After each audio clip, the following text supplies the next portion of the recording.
दोस्तों स्टडी 91 के YouTube channel में आप सभी का बहुत बहुत स्वागत है और फिजिक्स की डिजिटल क्लास में आपका विशेष स्वागत है। देखिए आज हम लोग 28वां लेक्चर कवर करने जा रहे हैं और आज मैं आपको बताने वाला हूं कि कैसे विद्युत धारा से जो इलेक्ट्रिसिटी चैप्टर है वहां से प्रश्न कैसे पूछे जाते हैं। तो पूरे के पूरे इस चैप्टर का निचोड़ है ये वीडियो, ठीक है।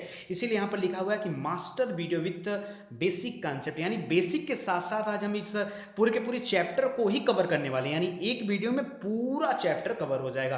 और विश्वास मानिए इस चैप्टर से कभी भी कोई भी प्रश्न अगर एग्जाम में आता है ना तो आप सभी प्रश्न कर ले जाओगे, ठीक है। तो चलिए देखते हैं कि आज ऐसा क्या जादू होने वाला है। एक बात और याद रखेगा, हमारी यूट्यूब चैनल पर सभी विषय को डिटेल से और चैप्टर वाइज पढ़ाया जाता है। तो अगर आप हमारे चैनल से जुड़ते हैं तो आपको हर एक विषय सीक्वेंस से और चैप्टर वाइज पढ़ने का मौका मिलेगा, जिससे आपका बेसिक कॉन्सेप्ट भी क्लियर हो जाएगा और साथ ही साथ आपकी तैयारी भी बेहतर हो जाएगी। तो जल्दी से आप हमारे यूट्यूब चैनल से जुड़ें। इसके अलावा आप हमारी वेबसाइट से जुड़ें जिसका नाम है study91.co.in। वहाँ पर 1 लाख से अधिक प्रश्न रखे हुए हैं। आप जाकर अपना टेस्ट, अपना प्रिपरेशन अच्छे से कर सकते हैं। कोई भी चार्ज नहीं, 1 रुपये आपको किसी तरह का चार्ज पे नहीं करना है, ठीक है। यानी ऑल टोटल फ्री है, तैयारी आपको करना है, रास्ता हमने आपको बता दिया। चलिए देखते हैं। देखिए जब विद्युत धारा वाले चैप्टर की बात करते हैं ना तो कसम से एक प्रश्न बहुत ज़्यादा परीक्षा में पूछा जाता है, वो है यूनिट निकालना, ठीक है। यूनिट निकालना, इस पर हम पहले भी चर्चा कर चुके हैं। जैसे प्रश्न पूछता है कि एक 100 वाट का बिजली का बल्ब 10 घंटे जलता है, चलता नहीं है, जलता है, ठीक है। चल के कहाँ जाएगा, बाहर निकल जाएगा तो जलता है, ठीक है। तो 5 रुपये प्रति यूनिट की दर से विद्युत खर्च कितना होगा। तो करना देखो इसमें कुछ नहीं होता, सिंपल वाट नोट कर लो भाई। जितना वाट का आप सामान यूज कर रहे हैं अपने घर में वो वाट नोट कर लीजिए और जितने घंटे तक इस्तेमाल कर रहे हैं वो घंटा से गुणा कर दीजिए, ठीक है। यानी 100 गुणे 10, ठीक है। और हमेशा भाग दिया जाता है 1000 से, गलती से 100 से भाग मत दीजिएगा प्लीज, ठीक है। कितने से भाग देंगे, 1000 से भाग देना। अब 1000 में 3 जीरो है तो 3 जीरो से 3 जीरो यहाँ पे कट हो गया, तो क्या आ गया, 1 गुणे 1 बराबर 1 आ गया। यानी यूनिट जो निकल करके आई वो कितना आई, यूनिट निकल करके 1 यूनिट आया। अब क्योंकि 5 रुपया प्रति यूनिट आपको पे करना है तो यहाँ पर 1 यूनिट गुणे 5 यानी कितना आ जाएगा, 5 रुपये आ जाएगा, ठीक है। 5 रुपये में देखेंगे तो कितना आ जाएगा, टोटल 5 रुपये आ जाएगा, ठीक है। तो आपका उत्तर क्या हो जाएगा, 5 रुपये। देखिए इसी तरह से आपसे भी पूछ सकता है कि 100 वाट का बिजली का बल्ब यदि 10 घंटा जले तो बिजली खर्च कितना होगा। अभी हम लोगों ने निकाला ना, 1 यूनिट होगा। कैसे, वही 100 गुणे 10 डिवाइड बाई 1000, तो क्या आ जाएगा, सिंपल है कि क्या आ जाएगा, 3 जीरो से 3 जीरो कटा और यहाँ पे क्या आ जाएगा, 1 आपका उत्तर हो जाएगा। देखिए थोड़ा सा क्वेश्चन को और टिपिकल बनाते हैं और आप समझिए। करा 100 वाट का एक बल्ब है और 4 घंटे जलाना है, ठीक है। जितना घंटा हम यूज करेंगे यार उतना ही लिखेंगे। 4 घंटा यूज करना है 4 लिखो, 6 घंटा यूज करना तो 6 लिख लेना। कहोगे भैया कुछ लोगों ने कहा कठिन बना दिया क्वेश्चन, कुछ लोगों ने कहा 45 मिनट हमने यूज किया। अच्छा 45 मिनट से डर गए क्या, डरना वरना मत, ठीक है। आप क्या करना, हमेशा कैलकुलेशन पर ध्यान देना, ठीक है। कुछ कठिन नहीं है इसमें। आगे देखिए क्या बोल रहा है, बोल रहा है कि 4 घंटे तक जलाया तो प्रयुक्त विद्युत ऊर्जा की यूनिट कितनी होगी, तो डिवाइड बाई 1000, तो 2 जीरो तो कट गया लेकिन 1 जीरो अभी भी बचा हुआ है। यानी इस जीरो को जब यहाँ पे लाएंगे तो यहाँ पे दशमलव लग जाएगा, तो उत्तर निकल के आ जाएगा 0.4 यूनिट। कितना आ जाएगा, 0.4 यूनिट आ जाएगा। अगर इसी को 6 घंटा करते हैं तो 0.6 यूनिट आ जाता है। समझ में आ रहा है, तो ये चीज़ आप समझिए। चलिए अगला प्रश्न आपसे खूब पूछता है कि डायनमो का कार्य क्या है, डायनमो, ठीक है। दोस्तों बहुत सारे लोग ऐसे हैं जो डायनमो नहीं जानते हैं, क्यों, ऐसा है क्या, बताइए जल्दी से। डायनमो, दोस्तों डायनमो का काम क्या होता है ना, ये यांत्रिक ऊर्जा को विद्युत ऊर्जा में बदलता है। जैसे आपने जनरेटर देखा है, जनरेटर, जनरेटर, हाँ, जनरेटर में क्या होता है दोस्तों, पहले आप जनरेटर में हैंडल लगाते हो ना, हैंडल लगाते हो उसके बाद जोर से घुमाते हो और उसके बाद जो है जनरेटर स्टार्ट हो जाता है। तो उसमें बीच में एक व्हील होता है, वो व्हील बहुत तेजी से घूमता है और जैसे व्हील घूमता है उसी व्हील के घूमने से यहाँ पर विद्युत ऊर्जा जनरेट होती है। तो याद रखिए यहाँ पर यांत्रिक जो ऊर्जा है, जो मैकेनिकल एनर्जी है, वो आपकी इलेक्ट्रिक एनर्जी में बदल रही है, ठीक है। तो याद रखिए डायनमो का यही कार्य होता है। आगे देखिए, ये प्रश्न तो खूब पेड़ है यार, कई बार आता है क्योंकि बहुत टिपिकल है और इसको रटना है, आपको याद करना है, ठीक है। क्योंकि इसको कोई तुक्का बना के आप याद नहीं कर सकते। जैसे पूछता है 1 किलोवाट घंटा का मान कितना होता है, ऐसा प्रश्न देता है, ऑप्शन में 4 ऑप्शन दे देगा तो आप समझिएगा। तो याद रखिए 3.6 गुणे 10 की घाते 6, याद रहेगा क्या, 3.6 गुणे 10 की घाते 6 जूल होता है। कितना, 3.6 गुणे 10 की घाते 6 जूल होता है, याद रखिएगा। आगे लिख रहा है एक 60 वाट का बल्ब प्रतिदिन 5 घंटे जलाया जाता है, ठीक है। 60 वाट और गुणे कितना जलाया जाता है दोस्तों, 5 घंटे और डिवाइड बाई हमेशा 1000 करते हो तो 1000 करो यहाँ पे, ठीक है। एक जीरो से तो एक जीरो कट गया। अब कितना आ गया, 6×5 = 30 आ गया, 30 बटा के 100 आ गया, 30 बटा के कितना आ गया, 100 आ गया। फिर से एक जीरो कट गया और इस 10 को हटाए तो यहाँ पर कितना आ गया, 0.3 आ गया, ठीक है। अब यहाँ पे देखिए भाई, एक जीरो से इस पे आएगा तो 0.3 आ जाएगा ना, मतलब 0.3 आ गया। अब 0.3 अगर आप 30 दिन तक खर्च करोगे, कितना, 0.3 अगर आप 30 दिन तक खर्च करोगे तो कितना हो जाएगा, 3×3 = 9.0, ठीक है, 9.0 यानी 9, यानी टोटल कितना खर्च होगा, 9 यूनिट खर्च होगा, ठीक है। तो इस तरह के प्रश्न भी परीक्षा में पूछे जाते हैं, अब ध्यान दीजिएगा, ठीक है। चलिए आगे, पूरा निचोड़ है चैप्टर का, बता दे रहा हूं, ठीक है। आगे देखिए, कह रहा विद्युत ऊर्जा को यांत्रिक ऊर्जा में बदलने वाली युक्ति क्या है। जैसे जो जनरेटर होता है ना, जो डायनमो होता है, वो यांत्रिक को कन्वर्ट करता है विद्युत में। अभी आपसे पूछ रहा कि कोई विद्युत ऊर्जा है उसको यांत्रिक ऊर्जा में बदलना है, ठीक है, यानी बिजली से मोटर चलाना है कि नहीं। भाई मोटर में क्या होता है, अरे यार विद्युत मोटर का नाम नहीं सुने क्या, आपके घर में टिल्लू लगा, टुल्लू पंप जिसको आप बोलते हो, समरसेबल टिल्लू पंप लगा है ना, तो वो देखेंगे तो पहले उसको बिजली चाहिए होता है, बाद में पंखी घूमता है ना। तो ये याद रखिए, यहाँ पर विद्युत ऊर्जा यांत्रिक ऊर्जा में बदलता है, किससे, विद्युत मोटर में, ठीक है। आगे देखिए, ऐसा उपकरण जो रासायनिक ऊर्जा को विद्युत ऊर्जा में परिवर्तित कर देता, उसका नाम बताइए। रासायनिक ऊर्जा को विद्युत ऊर्जा में कौन बदलता है, अच्छा, रासायनिक ऊर्जा को विद्युत ऊर्जा में बदलता है बैटरी। क्या नाम है, बैटरी। अच्छा, एक चीज और याद रखिएगा दोस्तों, आप लोग बैटरी और सेल अलग अलग समझते हो या एक ही समझते हो। मैं आगे एक वीडियो बनाऊंगा, उसमें मैं आपको बताऊंगा कि बैटरी और सेल में क्या अंतर होता है। जरा आप कमेंट करके बताना मुझे कि बैटरी और सेल में क्या अंतर होता है, ठीक है, कमेंट करके बताना। मुझे लगता है ज़्यादातर लोग यही जानते हैं, 99% लोग यही जानते हैं कि बैटरी को ही इंग्लिश में सेल कहा जाता है। नहीं, ऐसा नहीं है, बहुत बड़ा डिफरेंस होता है, बहुत बड़ा अंतर होता है, ध्यान दीजिएगा। आगे दे रहा, सर्वाधिक विद्युत चालकता वाला तत्व कौन सा, सबसे ज़्यादा विद्युत चालकता कहाँ होती है। दोस्तों मैंने स्टार्टिंग में आपको बताया था चालक क्या होता है, चालक में सुचालक, कुचालक, अर्धचालक, ठीक है, ये सब आपको बताया था, ठीक है। तो चालकता यानी जहाँ पर क्या हो सकता है, विद्युत एक स्थान से दूसरे स्थान पर आसानी से, सुगमता से आ और जा सके, वो चालकता कहा जाता है। तो कंडक्टर इसको बोला जाता है। तो याद रखिए, चांदी जो है, मैंने बताया था, वैसे तो सभी धातुएं चालक मानी जाती है, लेकिन उसमें चांदी जो है दोस्तों, ये सबसे अच्छा माना जाता है, क्योंकि इसमें विद्युत की चालकता सबसे अधिक होती है, ठीक है। तो चांदी आपका उत्तर हो जाएगा। परीक्षा में बहुत ज़्यादा पूछा गया यार, हर मुझे लगता है हर 5 एग्जाम में 3 एग्जाम में प्रश्न पूछा जाता है, ठीक है, ध्यान दीजिएगा। विद्युत बल्ब का तंतु बना होता है, बहुत पुराना क्वेश्चन, अब नहीं पूछा जाता, ठीक है।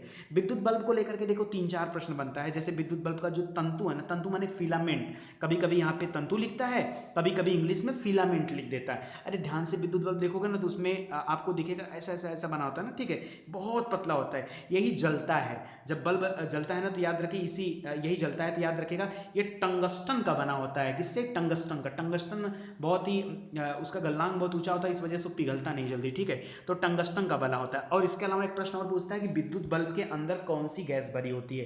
तो याद रखिए दोस्तों, उसके अंदर अक्री गैस भरा जाता है। कोई पूछे क्यों भरा जाता है, तो ये कठिन प्रश्न बन जाता है। जानते ज्यादातर लोग हैं अक्री गैस। एक चीज और याद रखिएगा, कहीं कहीं आपको मिल जाएगा कि उसके अंदर नाइट्रोजन भी भरा होता है, ठीक है। वैसे आप अक्री गैस में आर्गन याद रखिए, अक्री गैस में कौन सा याद रखिए, आर्गन। आर्गन एकदम परफेक्ट है।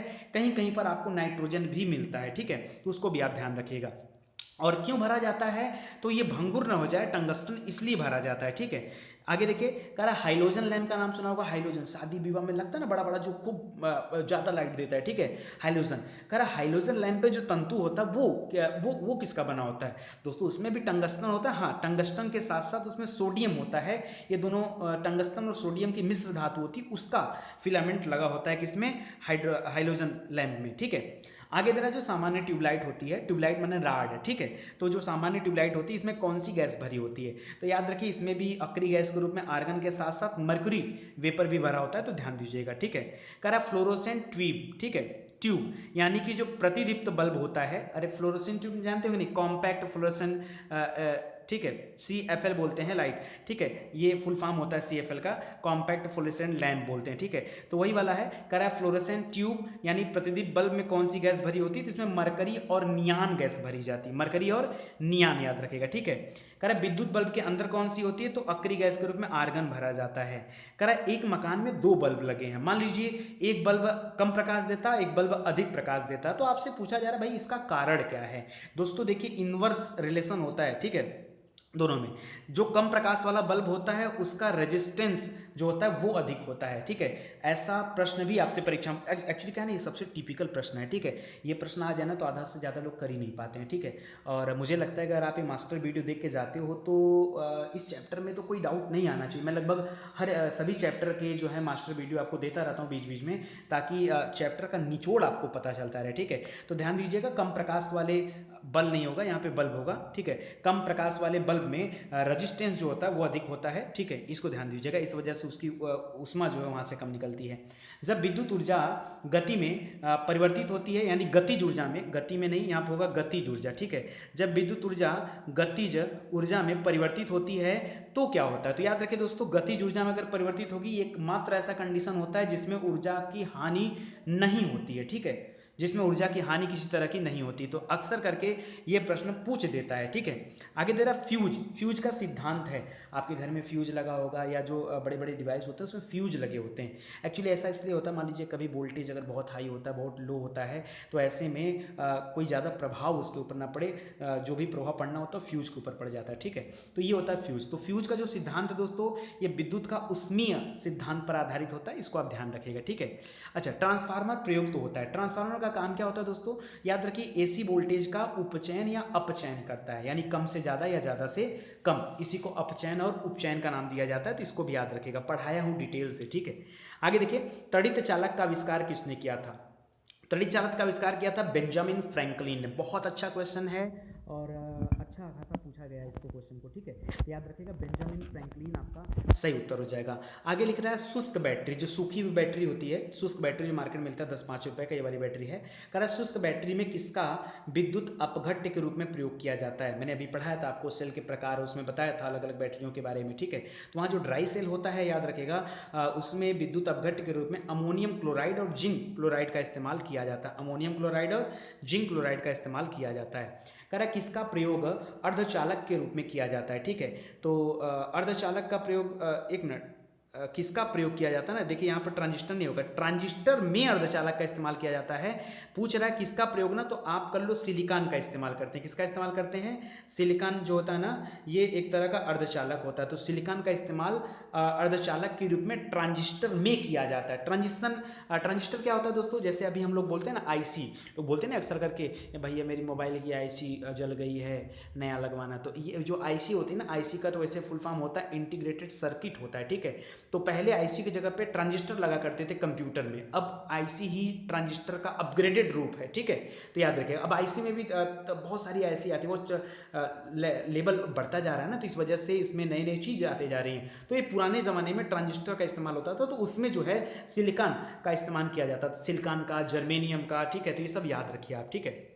आगे दे रहा है माइका। माइका विद्युत का सुचालक है या कुचालक? कई बार आपसे परीक्षा में पूछा जाता है, तो याद रखिए, माइका जो होता है विद्युत का कुचालक होता है, और जब विद्युत का कुचालक है तो जाहिर सी बात है यार, उष्मा का भी कुचालक ही होता है, ठीक है। कार बैटरी, कार के अंदर जो बैटरी लगती है उसमें प्रयुक्त विद्युत अपघट्य होता है। देखिए, जो ड्राई सेल होता है, जो शुष्क सेल होता है, वहाँ पे अमोनियम क्लोराइड और जिंक क्लोराइड का होता है, जबकि कार वाली बैटरी में सल्फ्यूरिक एसिड होता है। क्या होता है? सल्फ्यूरिक एसिड का इस्तेमाल किया जाता है। कर फ्यूज में प्रयुक्त होने वाला तार, अभी पीछे बताएं फ्यूज का सिद्धांत किस पर आधारित है, भूल गए? ऐसे मत भूला करो, ठीक है। थोड़ा ध्यान से और इत्मीनान से पढ़िए, ठीक है। समझदार हो, हर चीज़ बताने की ज़रूरत नहीं है, आपको अपना अच्छा खराब खुद पता होना चाहिए कि आप किस चैनल में पढ़ रहे हैं, कितना समय दे रहे हैं पढ़ाई पर। क्योंकि यार देखो, ऑफिसर आपको बनना है, ठीक है, ज़िंदगी में आगे आपको बढ़ना है। आज पढ़ लोगे, कल की ज़िंदगी अच्छी होगी। तो आप अपना जो समय व्यतीत कर रहे हैं ना, वो समय सही स्थान पर व्यतीत कीजिए तो ज़्यादा बेहतर होगा, ठीक है। आगे देखिए, दे रहा है कि वो उसमें सिद्धांत याद रखिएगा। कह रहा है कि फ्यूज में प्रयुक्त होने वाली तार की विशेषता होती है दोस्तों, इसकी विशेषता होती है कि इसका गलनांक निम्न होता है, क्योंकि तभी हाई वोल्टेज होगा तो तुरंत गल जाएगा, फटाक से गल जाएगा। जैसे वोल्टेज ज़्यादा होता है तुरंत गल जाता है, क्योंकि अगर गलेगा नहीं ना तो जान लो पूरे घर की सप्लाई उड़ सकती है, ठीक है। इसीलिए फ्यूज का इस्तेमाल किया जाता है। तो निम्न गलनांक होता है, लेकिन प्रतिरोधकता जो होती है इसकी हाई होती है, ठीक है, उच्च प्रतिरोधकता होती है। प्रत्यावर्ती धारा उपयुक्त नहीं है, किसके लिए उपयुक्त नहीं है दोस्तों? स्टोरेज बैटरी को चार्ज करने के लिए प्रत्यावर्ती धारा का इस्तेमाल नहीं करते हैं, ठीक है। उसके लिए दिष्ट धारा का इस्तेमाल करते हैं, प्रत्यावर्ती का इस्तेमाल नहीं करते हैं। प्रत्यावर्ती धारा को दिष्ट धारा में परिवर्तित करने वाली युक्ति को क्या बोलते हैं? रेक्टिफायर बोलते हैं। क्या बोलते हैं? रेक्टिफायर, ठीक है। किरचॉफ का धारा नियम किस पर आधारित है? ये ऊर्जा संरक्षण के सिद्धांत पर आधारित है, किरचॉफ का नियम, ठीक है। एक तार में बहती हुई विद्युत धारा एवं विभवांतर प्रत्येक को अगर दुगुना बढ़ा दिया जाए तो विद्युत शक्ति पर क्या असर पड़ेगा। ध्यान दीजिए कि वो भी और दुगुना हो जाएगा, यानी 2 का 2 गुना कितना हो जाएगा, 4 गुना बढ़ जाएगा। ठीक है, फिर से पढ़िए। एक तार, ये सबसे टिपिकल क्वेश्चन है, मतलब इस तरह के प्रश्न अगर परीक्षा में आ जाए ना तो विद्युत धारा चैप्टर से ज़्यादातर लोग गलत करेंगे, लेकिन आप पढ़ रहे हो स्टडी 91 पर, तो मैं नहीं चाहता कि आपसे कोई गलती हो, इसलिए आप पहले याद रखो कि इस चैप्टर में आपसे क्या पूछा जा सकता है। तो एक तार में बहती हुई विद्युत धारा एवं विभवांतर प्रत्येक को दोगुना बढ़ा दिया जाए तो विद्युत शक्ति क्या हो जाएगी, 4 गुना बढ़ जाएगी। ठीक है, इसको ध्यान दीजिएगा। कह रहा CFL का फुल फॉर्म क्या होता है, अभी पीछे बताएं, कॉम्पैक्ट फ्लोरेसेंट लैंप। ठीक है, CFL का फुल फॉर्म होता है। आगे देखिए, ट्रांजिस्टर बनाने वाली सर्वाधिक उपयुक्त पदार्थ कौन सा है, तो सिलिकॉन है, जर्मेनियम है। ठीक है, अर्धचालक पदार्थ के रूप में भी इसका नाम जाना जाता है। ठीक है, ट्रांजिस्टर बनाने में इस्तेमाल किया जाता है। एलईडी आपने सुना होगा ना, आप बोलते होंगे अक्सर भैया एलईडी बल्ब दे दीजिए, तो ये एलईडी क्या होता है, एलईडी का फुल फॉर्म होता है लाइट एमिटिंग डायोड। क्या होता है, लाइट एमिटिंग डायोड। ठीक है, किलोवाट घंटा मात्रक है, किसका मात्रक है, ऊर्जा का मात्रक है। ठीक है, ऊर्जा का मात्रक है किलोवाट घंटा। ठीक है, आगे देखिए, विद्युत प्रेस या इलेक्ट्रिकल आयरन में नाइक्रोम का जो तार होता है वो किसी प्लेट के ऊपर लिपटा रहता है। तो दोस्तों जो विद्युत प्रेस है, अरे यार अगर पता है ये किसी ऐसे पदार्थ के ऊपर लिपटा होगा जो गल सकता है ना, तो याद रखिए फिर प्रेस में करंट आ जाएगा। ठीक है, तो इसीलिए ऐसे चीज़ों में लिपटा होता है जो विद्युत के कुचालक होते हैं। क्या होते हैं, कुचालक होते हैं। ठीक है, और उष्मा के भी कुचालक होते हैं, क्योंकि जब वो हीट होगा तो गर्म होकर फट भी सकता है। ठीक है, इसलिए जो अंदर होती है प्लेट ना, वो अभ्रक की होती है। किसकी बनी होती है, अभ्रक की, क्योंकि अभ्रक कुचालक है इसलिए ज़्यादा इंपैक्ट उस पर पड़ता नहीं है। ठीक है, करा घरों में लगे पंखे बल्ब आदि ये जो लगे होते हैं, ठीक है, ये किस क्रम में लगे होते हैं, तो मैंने आपको पढ़ाया था यार, पूरी घर की जो वायरिंग होती है ना, ये समानांतर क्रम में होती है। किसमें होती है, समानांतर। और एक चीज़ और याद रखिए, यहाँ पर अल्टरनेटिव करंट जो एसी होता है ना, पूरे घर में एसी दौड़ता है, एसी करंट दौड़ता है, कभी डीसी मत बोलिएगा, डायरेक्ट करंट नहीं दौड़ता है। ठीक है, हाँ, इन्वर्टर से जो करंट निकलता है वो डायरेक्ट करंट होता है। ठीक है, करा आपस में जुड़ी दो आवेशित वस्तुओं के बीच विद्युत धारा नहीं बहती है यदि क्या हो जाता है, मैंने बताया था, यदि विभव समान हो जाए। अरे भाई, दोनों में विभव अगर समान हो जाए तो विद्युत धारा क्यों बढ़ेगा, है कि नहीं, क्यों बहेगा, बहेगा ही नहीं। मैंने बोला था जब समान नहीं रहता तब तक ये बहता रहता है। ठीक है, आगे तरह एक कृत्रिम उपग्रह में विद्युत ऊर्जा का स्रोत क्या है। जैसे जब तक कोई चीज़ बिजली पे है तो भाई वो बिजली से चल रही है, लेकिन अगर किसी सेटेलाइट को हम लॉन्च कर दिए, सेटेलाइट है ना, कृत्रिम उपग्रह क्या हो गया, सेटेलाइट हो गया, तो अगर किसी सेटेलाइट को हम लॉन्च कर दिए पृथ्वी के बाहर चला गया भाई, तो उसको एनर्जी कहाँ से मिलता है भाई, उसके ऊपर सोलर सेल लगे होते हैं और वो सोलर सेल यानी चार्ज होते रहते हैं और उसी से चलता रहता है। तो सौर बैटरी लगे होते हैं, इसको याद रखिएगा। ठीक है, वही विद्युत ऊर्जा का स्रोत होता है, क्योंकि वहाँ पर बादल वर्षा ये सब चीज़ तो होगी ना, जो पृथ्वी के साथ साथ घूमता रहेगा, उसकी कक्षा में चक्कर लगाता रहेगा, जैसे चंद्रमा घूमता है वैसे वो भी घूमता रहेगा, तो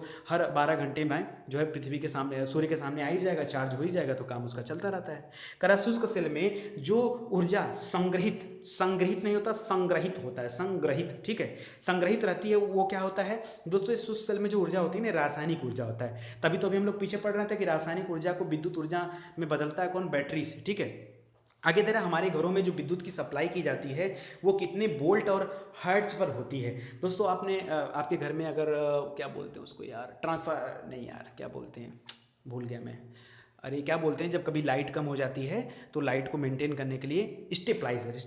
ठीक है, कभी कभी नाम स्किप कर जाता है, तो जो स्टेबलाइजर होता है ना, ये मेंटेन करता है ना, तो याद रखें हम लोग अक्सर उसको 220 पे सेट करते हैं। क्यों, 220 सबसे अच्छा माना जाता है। ठीक है, वोल्ट पूरे घर की सप्लाई के लिए, तो 220 वोल्ट पर ही पूरे घर में सप्लाई होती है, जो हमारे घरों में बिजली आती है 220 वोल्ट पे आती है। और उसका हर्ट्ज कितना होता है, तो याद रखिए 50 हर्ट्ज। ठीक है, कितना, 50 हर्ट्ज होता है। कह रहा है विद्युत जनित्र यानी जो इलेक्ट्रिकल जनरेटर होता है वो परिवर्तित करता है किसको, तो याद रखिए यांत्रिक ऊर्जा को विद्युत ऊर्जा में। ठीक है, इसी तरह से डायनमो भी चेंज करता है यांत्रिक ऊर्जा को विद्युत ऊर्जा में। ठीक है, तो इसको याद रखेगा। अच्छा, एक प्रश्न सबसे टिपिकल याद रखिए, हमारे शरीर में किन अंगों के द्वारा चुंबकीय क्षेत्र उत्पन्न होता है। क्या बात कर रहे हैं सर, हमारे शरीर में ऐसे अंग भी हैं जो चुंबकीय क्षेत्र उत्पन्न करते हैं। हाँ, करते हैं, कौन कौन से हैं, एक हृदय और दूसरा मस्तिष्क यानी ब्रेन और हार्ट, ये दो अंग ऐसे हैं जो चुंबकीय क्षेत्र उत्पन्न करते हैं। आपके लिए एडिशनल क्वेश्चन है। आज के लिए बस इतना ही, मुझे नहीं लगता कि इससे ज़्यादा इस चैप्टर में कुछ है एकदम। ठीक है, आगे दोस्तों हम लोग पढ़ने वाले हैं ओम का नियम, सबसे लास्ट में पढ़ाऊंगा आपको, और किरचॉफ का नियम भी लास्ट में पढ़ाऊंगा,